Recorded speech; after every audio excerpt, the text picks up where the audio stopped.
Soaring prices of food and other essential goods are dangerous to the economy as they could trigger inflation. The National Bureau of Statistics, NBS, said Nigeria's inflation rate rose for the ninth consecutive month from 20.77% in September to 21.09% in October. The NBS blamed the rising inflation rates on importation and high energy costs, surging food prices, among others. Meanwhile, the federal government has maintained that it will stop subsidy on petrol by June 2023. According to the Minister of Finance, Budget and National Planning, Zainab Ahmed, the fuel subsidy removal is part of the federal government's medium-term plan on the budget. Emeka, Ghana is doing 40-something right now. It's as in inflation rates.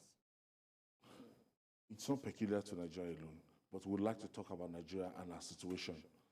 As at the time this rate was single digits, it jumped to 10 point something, from 12, keep surging.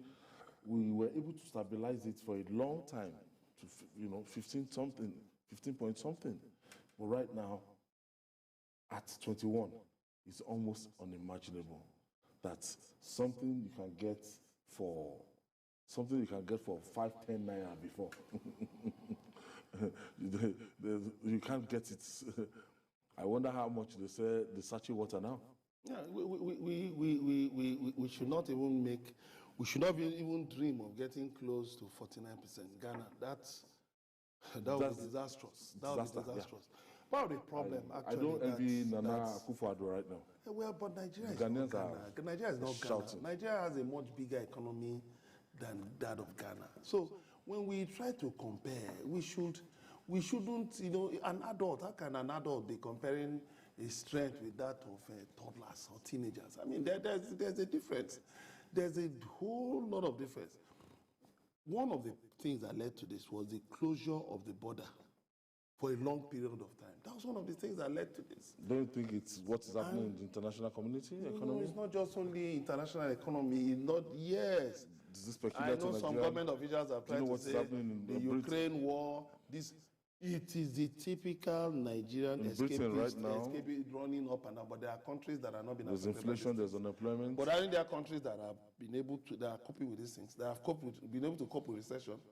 I think there are countries that have been able to deal with these problems without upending the apple cart. The thing is, we have to ramp up production. The productive sectors of the economy must be made more vibrant. A lot of, Nigerians are unemployed. A lot of Nigerians cannot feed, cannot take care of basic needs, and you are blaming Ukraine war. But people are feeding you in Ukraine. Are people starving to death in Ukraine? Are people starving to death in the UK? You must make sure that you provide. Government exists for the security and well-being of the people. Why is it not taking extra measures to ensure that the well-being of the people is well taken care of? Now you're talking of removing fuel subsidy, but at the same time, the MD of NNPC is also talking of price control.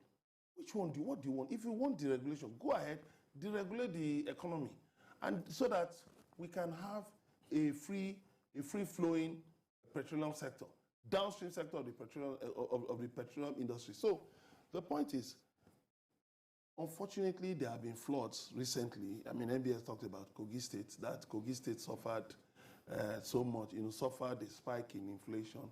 Yes, unfortunately, a number of states were hit by flooding and all of that.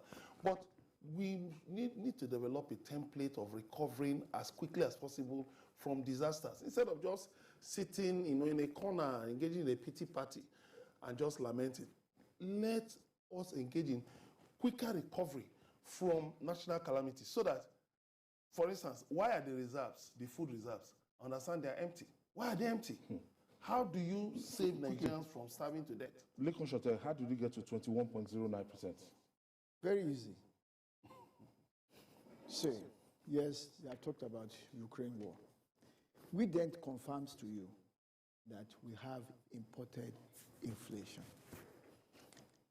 Nigeria's economy is an import-oriented economy. So you will naturally import the inflation of the countries from where you are importing. Nigeria's most strategic consumer products, petroleum products, food, even building materials are imported. So whatever inflation that those people already have, you are having here. Now, let's look at it this way. Imagine that our refineries are working. Please don't tell me that we are paying for petroleum products with crude oil. Don't tell me that one. I don't want to, don't give me that argument. Now, imagine that we were able to produce all the petroleum products that we needed locally. What it will mean is that we will no longer need foreign exchange to import petroleum products. Do you understand? And that means that the pressure on our naira is not going to be as high as it is now. Because as we are talking here now, they are looking for money to pay for petroleum products. The next import, the batch that is coming, the next food stuff that is coming, people are looking for. And Christmas is as we are talking right now. So our most strategic consumer, please note, strategic consumer products, food, petroleum products, your building materials, all those things are imported. I imagine that what all of us are wearing here, I don't know if your phone was done in Nigeria, practically everything comes from these places. So we are having, apart from importing their inflation, we have another inflation coming from foreign exchange depreciation of the naira. Because you have to, it's only America that, if America needs dollar, they will just print it because it's their money. If you need it, you have to go and buy it. So you have to look for money to buy it. And you know the simple, basic principle of economics. You say when demand is higher than supply, that's the problem we're having. It even goes into the fact that we have inadequate infrastructure and therefore inadequate productive capacity. And that gives you right there scarcity of every form of goods that we need. Ayo, I want to ask you, who is running this economy? Is it the president? Is it the vice president? Is it the minister of information? I mean, what is her name? Zainab Ahmed. Is it the governor of central bank? Is it the minister of trade and investment? Who is running this economy? Can you identify the person who is running this economy? I don't know. We have a team. Which team? Who is heading to working with Mr. President? Mr. President, who are those people in that team? What policies are they coming with? When you have a confused governor of central bank, his job is inflation, exchange rate, interest rate. Those are the three jobs he has to do. He keeps doing anchor borrowers. Is that his job? Is that what he's supposed to be doing?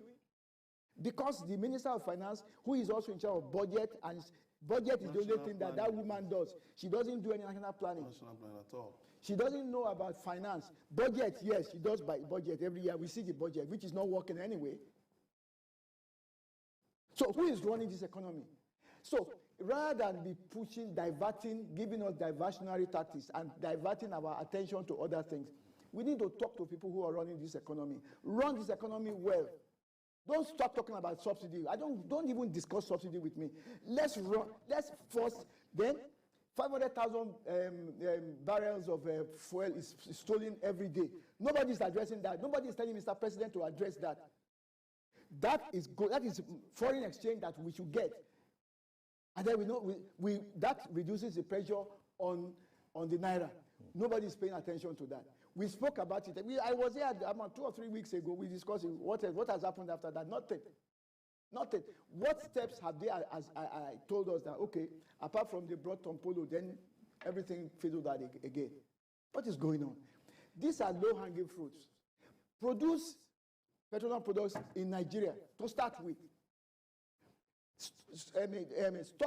Ensure that your local refineries are working. Then that doesn't even say that the price will be lower.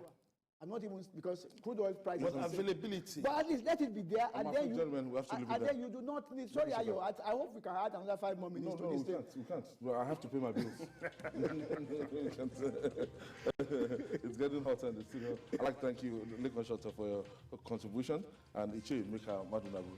Thank you for your contribution today. Yes. And that's our offering today. Join us tomorrow for another episode of the program. You can watch the repeat broadcast tonight at 11 p.m. And join us every Sunday for Journalist Hangout on Sunday on our satellite stations between 1:30 to 3:30 p.m.